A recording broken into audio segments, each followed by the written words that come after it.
Hi everybody, welcome back to our channel. My name is Christina and we are going to go through part 2 of our Epic discussion. In today's video, we are going to talk about all the food and snacks and rides that we rode while we were at Epic Preview. So let's get into today's video.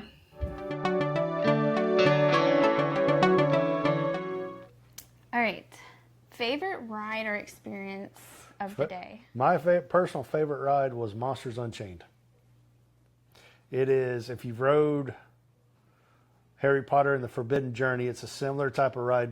You're riding on the robot arm and you're going through much less nausea-inducing. Mm-hmm. There's screens, but it's not the same thing. If you've ever looked up how Forbidden Journey works, you're riding along on the arm and the screen's right along with you. No, these screens are stationary and the movement is more in time with what's going on with the screen. And the screens are so clear, it looks like they took the screens from the Bourne Stunt-tacular, where you can't tell where the screen stops and the live action starts. You've got that going on, and the screens are interacting with what's going on in the screen is interacting with the animatronics on the ride. It is way less nausea-inducing, and it's just such a fun ride. And you there's so many details and stuff. It's very easy to miss some of the monsters because you're not looking directly at them, and they're coming at you from the bottom and stuff. It's really good. We rode it a few times, and I'm still not sure that we saw. No, I want to go ride it again. And Igor's the best character in that land. This is fun, yes.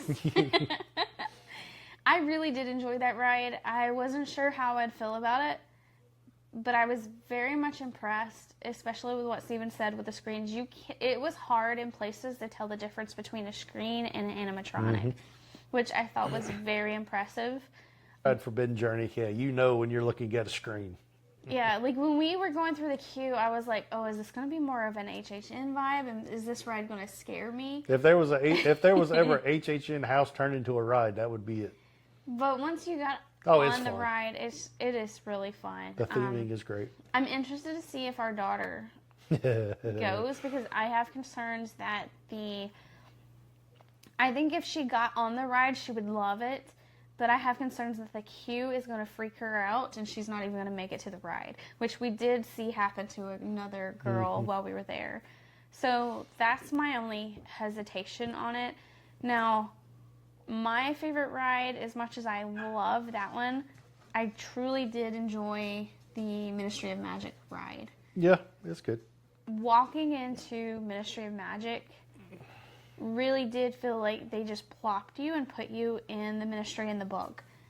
Really, it looked just like the movie to me. Where do you think they got the movie description from? But it was really good. The ride, again, I think they did a great job with the screens and the animatronics, because, now spoilers, we did see it broken down. We rode it once and it went really well, and then the second time, when we rode it the next day, it was a mess. Yes. The house lights came on, we were stuck, I don't know what all. They were asking if we could hear them, and if we could hear them hold our hands up, like they were inspecting our seat belts in the middle of the ride. I don't know. It was weird. The second one was rough. They still need some work. They definitely have loading issues on that ride. Yeah, I'm used to most rides. And again, it's technical rehearsal, so they still have a month to iron out these issues. So I see why they have it on virtual queue, and I look for them to keep it on virtual queue for a while, just to limit the capacity in that ride. Supposedly the queue can take up to 8 hours.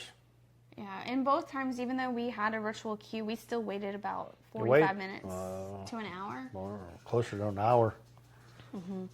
It really is a great ride. I know it's very advanced, so I see why they're having issues. And when we saw the behind the scenes, there's a lot going on. You ride the ride, and honestly, it's a lot like Transformers and Spider-Man, where you're riding on the track, it's moving up and down with the screens. But then again, it's like Monsters Unchained, where you have screens, but then you have animatronics in front of those screens, and the animatronics are fighting what's going on the screen. Yeah, and the smooth, like in one of the scenes, they're fighting, and it's just the Yeah, smoothness it's of it. yeah, It's the just animatronics are amazing. amazing. So I think that's why that's my favorite ride. But I enjoyed all the rides we rode except for I still liked the Forbidden Werewolf. It just wasn't my Curse of favorite. the Werewolf, Curse of yeah, the it was Werewolf, alright. yeah. All right. Were there any rides that kind of leads into this? Was there any rides or experiences that you felt a little disappointed in? I personally felt like Curse of the Werewolf was disappointing. Very short. Yes, and I saw where people were waiting very long times to get on that ride, and it is very short. Maybe a minute? If that. Yeah. It's like maybe the Tron of... It might have been shorter than that. And then I felt like the Yoshi's was very short as well. It was. It's not as long as the People Mover. I thought it would be a lot longer, Yeah. like going more around the park, but it's really just going around that one little circle. Yeah, it's really short. All right, how do you feel like the rides compare to other Universal parks? So, if you're there for roller coasters, Stardust Racers. Stardust Racers is probably Universal's best roller coaster. And it pains me to say that because I'm a huge Velocicoaster fan, but Stardust Racers is fantastic. Yes. Like when you go through, there's the initial launch is a double launch. And like at one point you go through, I don't even know what they call it, the cosmic spin or cosmic roll, where you come up almost into a top hat like Velocicoaster, but you spin. You do a barrel roll as you go to the top, but underneath you is the other train on the other track, so you just go above it. It's pretty awesome, cool. yeah. It's really awesome. And like I said, the Monsters Unchained and Ministry of Magic, I feel, are natural progression or upgrades from rides that Universal's done in the past. But they have taken it to another level. Yes. You can really tell that they try to improve. You can tell Universal's had the criticism of they rely too much on screens. And while they used, in these rides, they used the screens smart. Yes, I agree with that. Very smartly, but then they took it to another level. And so, they're good. Like, I know we've probably run this to death, but it really was amazing that you could not tell the difference between the screens and the animatronics in some of those rides. Food. We're going to have a whole different video on food, but just quickly, the best thing you ate. Mac and cheese cone. Yes, I have to concur with that. We didn't eat a whole lot, and I really enjoyed the pizza we had, but the mac and cheese cone, I would eat every time, I think. It's probably my green eggs and ham tachos of that land. No, not tachos. Tachos is... Buffalo chicken or tots. Yes. Second, very close runner-up is that pizza from Pizza Moon we had with the ube crust. Yes, that was very good. Wasn't expecting it to be that good. For a purple pizza, for a theme park pizza, yeah. Oh, it's amazing. It's awesome for a not theme park pizza. Yes. Food prices, expected better or worse. We love park. Theme parks. You paid theme park tax. Yeah, food is going to be more expensive. Drinks are going to be more expensive. So just set that expectation going in, and the prices really won't surprise you. If you're trying to compare it to, say, you go down the road and get a pizza, then yeah, it's going to be... Yeah, it's expensive. Yeah. What would you recommend for a first-time visitor that they had to get? The mac and cheese cone. Mac and cheese cone and that pizza from Pizza Moon. I like that garlic steak pretzel from Burning Blade Tavern. Yes, that was really good too. We didn't try... If you like garlic. Yeah, it was very garlicky, but it was good if you like garlic. With the garlic butter. Yeah. Oh, yeah. And the beers were good there. Yeah. We didn't try a lot of things. I know we still have a lot more we hope to try. We tried some stuff, but... Yeah. How are the crowds? So we were there during technical rehearsals, so it was a very limited crowd. I think I had read somewhere that they were averaging around 6,000, and the park could hold 60,000. So at this time, we couldn't judge crowds. How is the seating, shade, and general comfort around the park? Definitely needs more shade, especially Celestial Park and Nintendo World, which I don't know where you'd put shade in Nintendo World, but... I don't either. I think it's just going to be hot. Yeah, it's Florida. Yeah. For the other areas, not so much the Wizarding World either, but like Dark Universe and Isle of Berk, you can see where they've started trees and things. It's just... Some of that's going to take time to grow in. Yes. As far as seats, I don't feel like there's a plenty places to sit from what I could tell. Granted, it'll be interesting when the park's fully open to see. Yeah, you're talking about a nearly empty park, though. Right. So I feel like that we may have better information in September. Mm-hmm.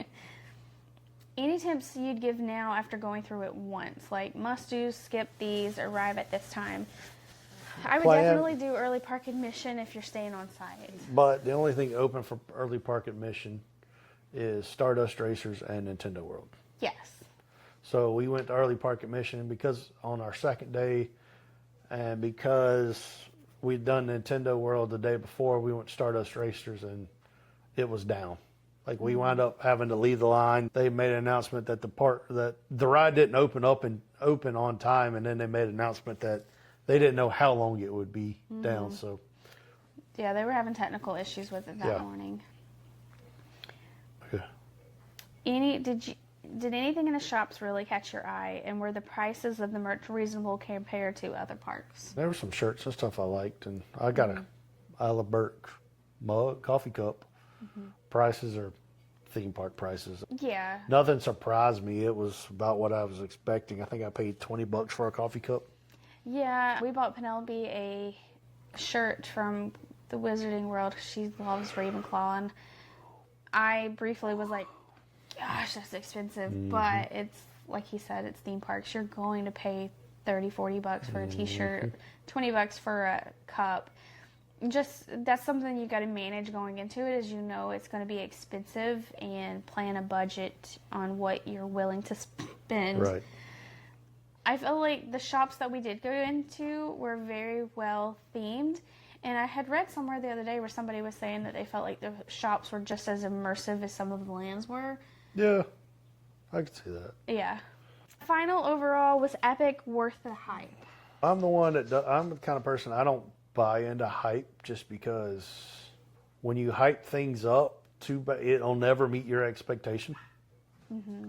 I've heard I follow a lot of stuff on YouTube and social media. Everybody swore this was going to be the Disney killer. Yeah, it's not a Disney killer. It's a fantastic theme park. It is a fantastic Universal theme park. Will this kill Magic Kingdom? No. Should you go? Yes. Will it hurt Disney's other parks? Yes. Yeah, I think so.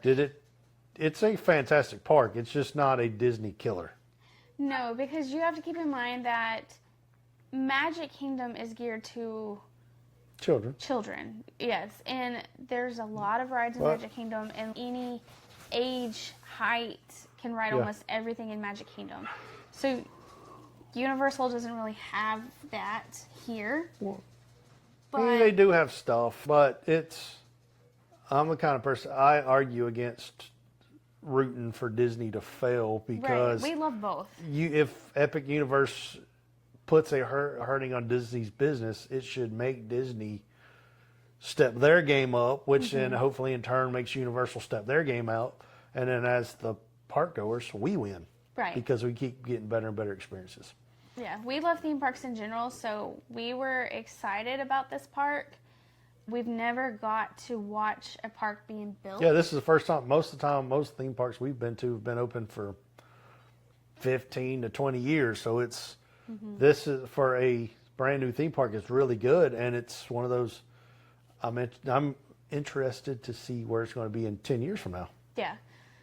Because there's obvious expansion areas. I'm interested to see where the expansions are going to be. Yeah, I loved it. I enjoyed it. I want to go back. Yeah, I'm excited to go back. I'm excited to go see what else I can't afford to go back, but I'm find. excited to go back. I wish we could go back sooner or more frequently, but one day we'll get there. Would you recommend Epic Universe to families, thrill seekers, Harry Potter fans, Nintendo fans, etc.? Who do you think this park is geared towards? I think it's geared to all the above. Thrill seekers, you have Stardust Racers, which is a fantastic ride. Hiccup Swing Glider is a great ride. It's a baby haggard, sure, I see that. I but see that, yeah. It's a fun ride. Families, I still think there's plenty of stuff. Nintendo's full of stuff for families. There's only a Even couple Dark Universe, I would say, because that's where I've We seen watched- some hesitation. we come around the corner from Getting Off Curse of the Werewolf, and there's Igor sitting there, sits down on the ground with a little boy and just carrying on a conversation with a little boy. The character interactions are amazing. Yes. Like, I even think, They go out of their way to make your time with that interaction special. yes. Yes, I think that's what set me. I was surprised because I was afraid the Dark Universe was going to be too dark, but I saw a lot of younger kids in there having a great time. We didn't go into the Bride and Frankenstein's monsters meet and greet, but you could see into that area. And both times that I looked in there, there was younger kids in there meeting, and they were just interacting. The interactions looked amazing. And the same with Igor. Yeah. I was really taken aback seeing him getting down with this little bitty toddler. If I walked up, he would yell at me and be a smart aleck. But when the kids come up, he was very, which is what I want. Yes, I could see this for all families. Yes, there's something. I personally think there's something for everybody. As a Harry Potter fan, I think you're gonna love the Wizarding World. In the vlog, the first day, I was a little disappointed, but really we just walked in and went to the ride. We didn't really do much more. The second day, when we bought the second generation wand and did the wands and interacted with the characters, I really came around and enjoyed my time there.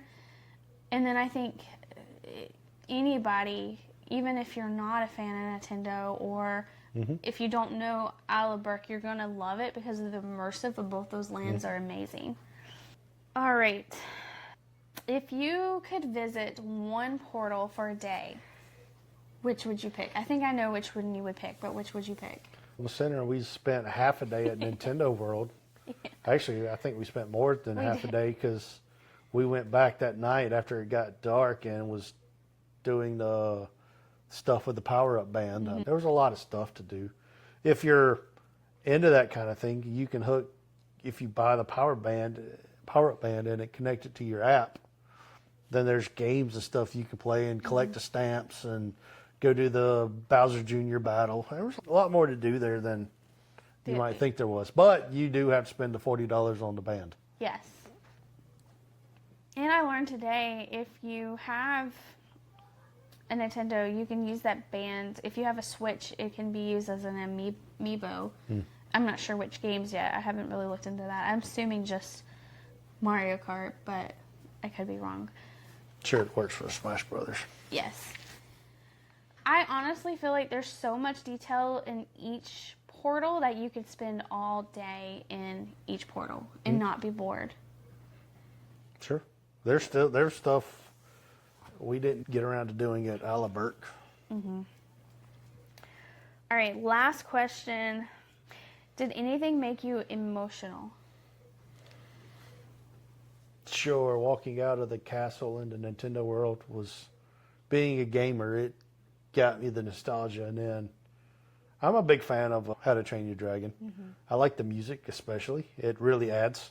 So when you're walking into the Burk and you hear the theme to How to Train Your Dragon, and like when you're riding the ride, the music that plays the first time Hiccup does the flight with Toothless, and you're just doing like this on the roller coaster, it felt that was a good feeling. Yeah.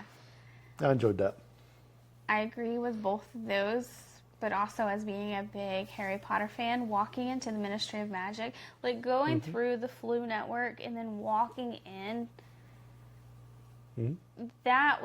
I was struggling to not Cry. yes, because it was amazing. It really was, walking in and just seeing all that. And Steven looked at me at one point and he's like, do you wish you wouldn't have seen the spoilers? And I was like, yes, I do.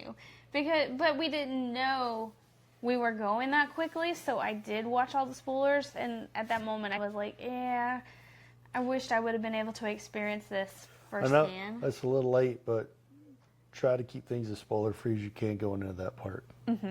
It really is really cool. Yeah, as much as we would love for you to watch our vlogs, No, please do watch them. you may want to go into it without all the spoilers, but it's hard not to see spoilers because it's everywhere.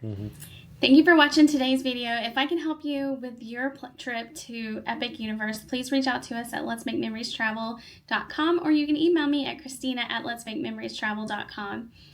We really enjoyed our time at Epic, and we can't wait to go back in September. So let us know in the comments, what are you most excited for Epic Universe? All right, we'll see you guys in the next video. Bye.